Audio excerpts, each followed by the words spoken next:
Hi everyone, I'm Steve. I'm here with Dr. Nario. Dr. Nario's with Biointegrative Health Center in Reno, Nevada. They do all kinds of different IV treatments and supplementation. And if you've been watching us, you know where to find them. You can get them online. If you have questions about anything we go over, leave it in the comment section. I usually forward that to the doctor and he'll get an answer to us. So if you want to get a hold of me, you can get me at stevemain.com and Dr. Nario at Biointegrative Health Center online in Reno, Nevada. So welcome, doctor. Hi, Steve. Thank you for having me back again. Always a pleasure. Okay, so I want to talk about B vitamins, and this is going to take probably three. This will be part one, then we'll do a part two, and then we'll do a part three. So can we break it up? The first one, this part one will be vitamins B through 6. And then 2 will be B12. We need to cover B12 and folic acid, which is B9. So let's talk about the first 6. They're water-soluble vitamins, but give us the rundown on these B vitamins, why they're important, what they do. And then at the end, I want to kind of talk about how do we get these? Because I know you administer them a number of different ways at the clinic. So give us your take on these first 6 B vitamins. Yes, Steve. Well, again, bees are it's a vast world that it's swimming in. So there's so many classifications. But in the world of supplementation, when you say vitamin Bs, it means it encompasses even biotin, B12, and folate. And as I mentioned, these three have a world of their own. You can definitely have a segment for each and one of them. In general, when you talk about B vitamins, you're pertaining to B complex. And this is what you buy in supplement stores and even online. You can see this word B complex. An ideal term really means is describing the components or the ingredients of what the B complexes are. And these are what we call the Fab Five.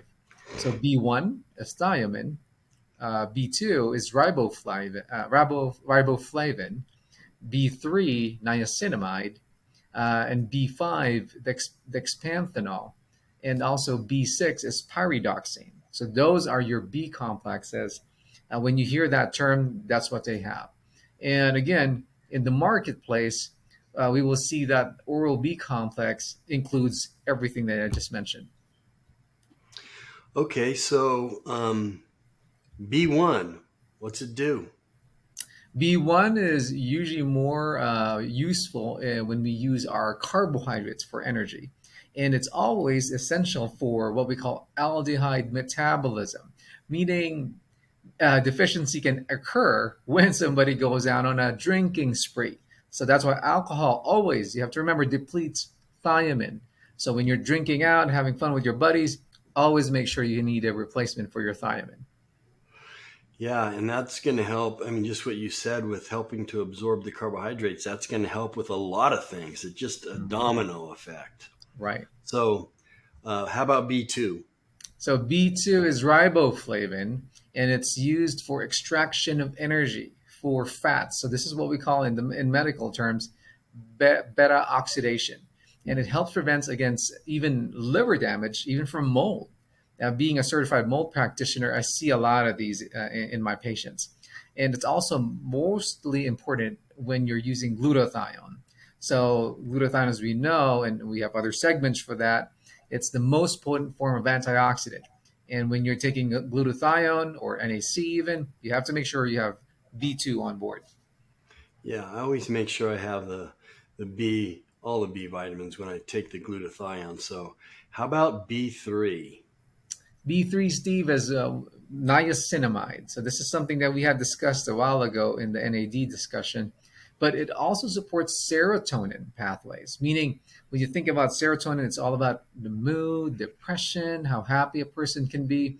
And also serotonin turns into melatonin, which helps with sleep, better regeneration. And it's, again, as I mentioned, it's a precursor for NAD. which is the energy of the cell. If people remembered my segment, it's the slower road towards becoming NAD, and NMN or NR is the faster one. And also, again, helps with glucose metabolism. Yeah, it's again, that's a big one, and it helps with what, cholesterol and Hmm. HDLs and all that too, right? Right. Okay, B5. B5 is dexpanthenol, and this is supplied as in an alcohol form when we give our injections, our shots, and it's usually in the form of pantothenic acid when it's not in the injectable form. And the major influence of this vitamin is in the creation and breaking down of carbohydrates and fatty acids, and also the formation of our steroid hormones and hemoglobin. And if somebody has failed adrenals or fired up or tired adrenals, dexpanthenol is a good way to boost it up. Yeah, it seems like they're all kind of connected to the absorption of carbohydrates. Would that Hmm. help for someone who's pre-diabetic or diabetic, maybe? Right, right. Okay, we got one more in this round, in this part one, and that's B6. Well, see, B6 is pyridoxine. It acts as a coenzyme in the metabolic reactions of carbohydrates, lipids, amino acids. So, as you can see, the commonalities of the Bs, we use them for creating energy. So, every time we want to focus on that, everybody has to have vitamin Bs in there. And also, alcohol intake increases the breakdown of this vitamin. And that's why, if you're going again on a drinking spree, make sure to replace pyridoxine. And B6 deficiency can be found most commonly in like malabsorption conditions like leaky guts and even cancer patients. Hmm. Okay, so that's five B vitamins. If you guys have questions about each one, I know we kind of hit that in a general way.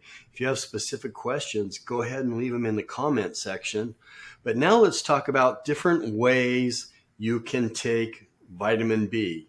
So I know you can take it orally, which is pretty effective, right?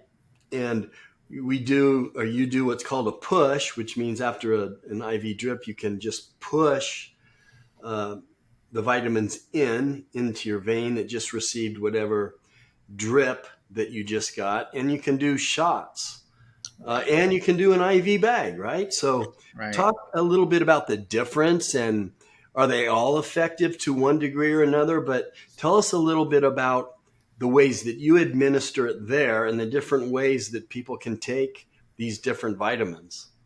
Right. So you mentioned it, Steve. The first one is oral. That's the most common. And liquid form, usually for the kiddos, and the adults usually take their capsule forms. And most of the time, I recommend taking, in general, vitamin B should be done in the morning to get the energizing effects. You don't want to take it usually at nighttime because sometimes it revs you up. And due to the majority of our guts, also, again, as I mentioned, damage, leaky gut, oral has less of the absorption out of all the other forms, and that's why we need to consider other modalities. So when you mentioned about other modalities before I go into the shots, injections, creams, there are also vitamin B creams that actually absorbs through the skin, unless you're a hairy guy or you're a sweaty dude. You always just rub it on the wrist, sole of the foot. Yeah, sometimes I have patients who rub it on their forehead. I wouldn't advise that a lot, but yeah, any hairless area would be good. And let's go to the most potent way of administering bees, which is what you just mentioned, injections or shots or even infusions. And that's what we do a lot here in the practice. And a shot, of course, intramuscular to the delta, to the butt cheeks.